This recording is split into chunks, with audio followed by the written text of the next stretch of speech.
네, 오늘 후속 인사는 안정과 소통에 무게를 둔 것으로 보입니다. 이 집권 5년 차를 맞은 청와대 이번 인사를 어떻게 봐야 할지 정창화 기자가 분석했습니다. 먼저 눈길을 끄는 건 신현수 신임 민정수석입니다. 문재인 정부 들어 앞선 3명의 민정수석과 달리 첫 검찰 출신이란 상징성 때문입니다.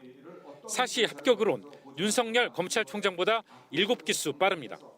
문 대통령과 호흡을 맞춘 경험에 법무라인 교체 때마다 거론될 정도로 개혁적 마인드를 갖췄다는 평가가 있습니다.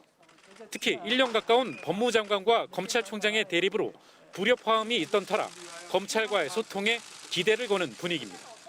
공수처를 놓고 국민의힘 등 야권의 반발이 거센 만큼 공수처의 성공적인 안착은 우선 과제입니다. 국민을 위한 법무 검찰 개혁 및 권력기관 개혁을 안정적으로 완수할 것으로 기대합니다. 유영민 비서실장 발탁은 예상치 못한 카드였습니다.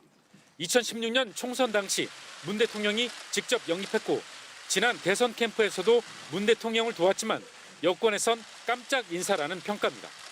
IT 분야 전문 기업인 출신으로 민감한 정치 이슈보단 민생과 경제 분야에 주력할 것으로 보입니다.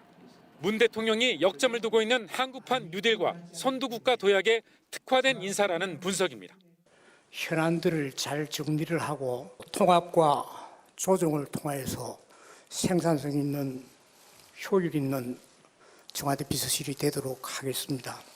문재인 대통령과 집권 후반기를 같이 갈 진용은 1차적으로 갖춰진 것으로 보입니다. 남은 기간 지지층을 다시 결집시키고 레임덕을 차단하는 것이 여권에게 주어진 과제입니다. KBS 뉴스 정창화입니다.